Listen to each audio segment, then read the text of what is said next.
कुछ तकनीकी व्यवधानों के कारण वो पिछला एपिसोड बाधित हो गया था, इसलिए वो 475B और ये 475C की संख्या रखी जाएगी। तो जब भी देखना है तो 475B और C एक साथ आप लोग देखिएगा, और वो अब जारी हो रहा है। तो पंडित दीनदयाल उपाध्याय जो है इतने कद्दावर नेता थे,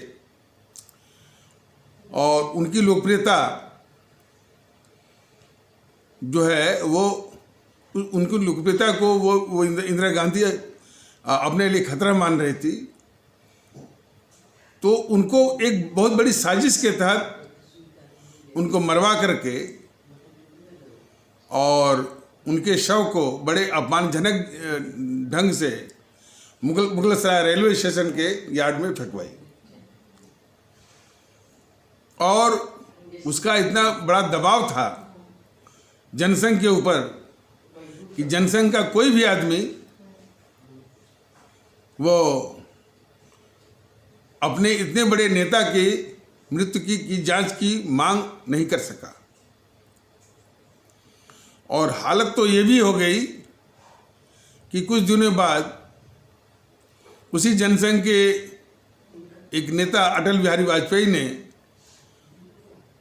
उसी इंदिरा गांधी को जिसने उनके पंडित दीनदयाल उपाध्याय को इतनी बड़ी साजिश के तहत मरवाया भी और उनके शव को बड़े अपमानजनक ढंग से मुगलसराय रेलवे स्टेशन के यार्ड में फेंकवाया, उसको दुर्गा भी बोला अटल बिहारी वाजपेयी ने।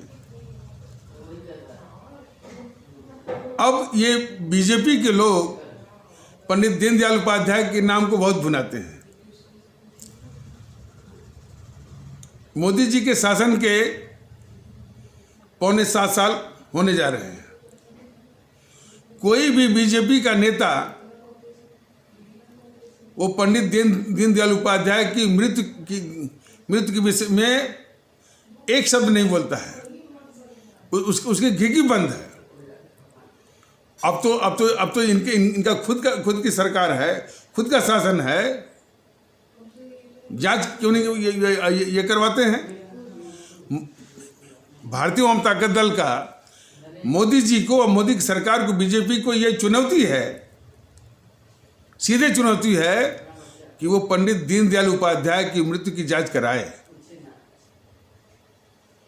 और आदरणीय भारतीय भाई बहन, बिल्कुल आपके सामने ये भारतीय जनता दल कह रहा है कि ये मोदी जी अपने उस पंडित दीनदयाल उपाध्याय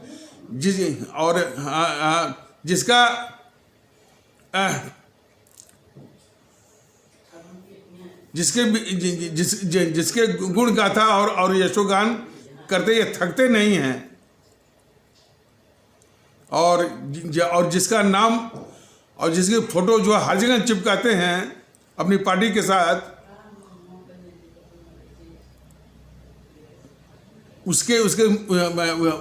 उनके रहस्यमय और साजिश के साथ जो उनको मारा गया था, उसकी मृत्यु की जांच मोदी जी नहीं कराएंगे, खास करके तब जबकि उनके शव को बड़े अपमानजनक ढंग से मुगलसराय रेलवे स्टेशन के यार्ड में फेंकवाया गया था। भारतीय जनता दल का पूरा विश्वास है, चुनौती भी है कि मोदी जी उनके मृत्यु की जांच नहीं करा सकते हैं और न करवाएंगे, और न बीजेपी वाले इसका नाम लेंगे, और आरएसएस वाले भी नाम नहीं लेंगे। इसके पीछे की वजह आप लोग जानते हैं कि ऐसा क्यों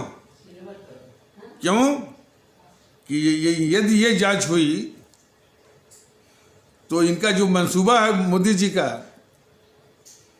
कि जेएनपीसी के गांधी नेहरू परिवार चांडाल चौकड़ी के सारे पापों को ढका जाए, तो इनका मंसूबा टूट जाएगा और वो गद्दार इंदिरा जो है बेनकाब हो जाएगी। सिर्फ इसीलिए इसीलिए ये पंडित दीनदयाल उपाध्याय की मृत्यु की जांच नहीं कराएंगे। और जबकि भारतीय जनता दल सीधे चुनौती देता है कि मोदी जी यदि आप में थोड़ी भी गैरत हो तो अपने ही इतने बड़े कद्दावर नेता जिसका नाम बराबर आप लोग जपते थकते नहीं हैं, उनके मृत्यु की जांच आप करवाइए। पंडित दीनदयाल उपाध्याय तो पूरे देश के नेता हैं और भारतीय आवाम ताकत दल भी सम्मान करता है, लेकिन जिस नाम चूंकि आपकी पार्टी के थे और उनका नाम अक्सर भुनाते हैं, तो आपको जानना चाहिए कि उनकी मृत्यु जो है एक साजिश के तहत और साजिश के तहत और रहस्यमय ढंग से कराई गई थी। और सबसे दुख भरी बात यह है कि उनकी लाश को, उनके शव को बड़े अपमानजनक ढंग से मुगलसराय रेलवे स्टेशन के यार्ड में फेंकवा गया था। तो थोड़ी भी गैरत हो मोदी जी तो उनकी मृत्यु की जांच करवाइए। और भारतीय जनता दल को पूरा संदेह है, न तो ये नाम लेंगे न तो मृत्यु की जांच कराएंगे, सिर्फ इसलिए कि कहीं गद्दार इंदिरा जो है, जिसके पापों को गद्दार इंदिरा की, गद्दार जो है वो नेहरू के पापों को जो ढकने की जो साजिश कर रहे हैं मोदी जी और उनकी सरकार और ये बीजेपी वाले, वो मंसूबा कैसे पूरा होगा।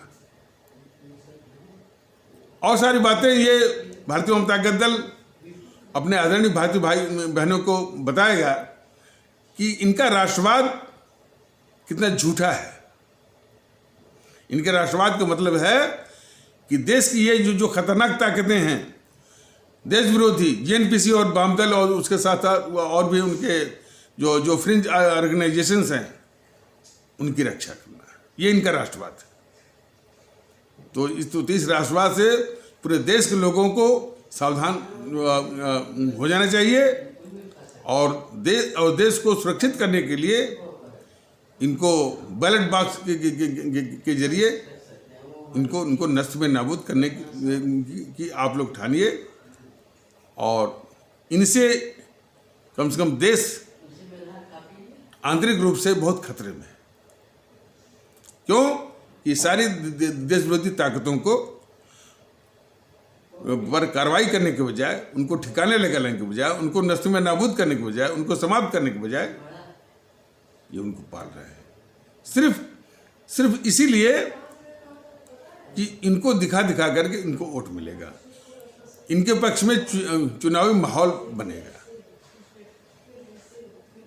ये घिनौना ये काम कर रहे हैं और इतने खतरनाक इनके मंसूबे। तो इन्हीं शब्दों के साथ इस आवश्यक परिचर्चा को यहीं पर विराम दिया जाता है। तब तक के लिए नमस्कार, जय हिंद, जय भारत।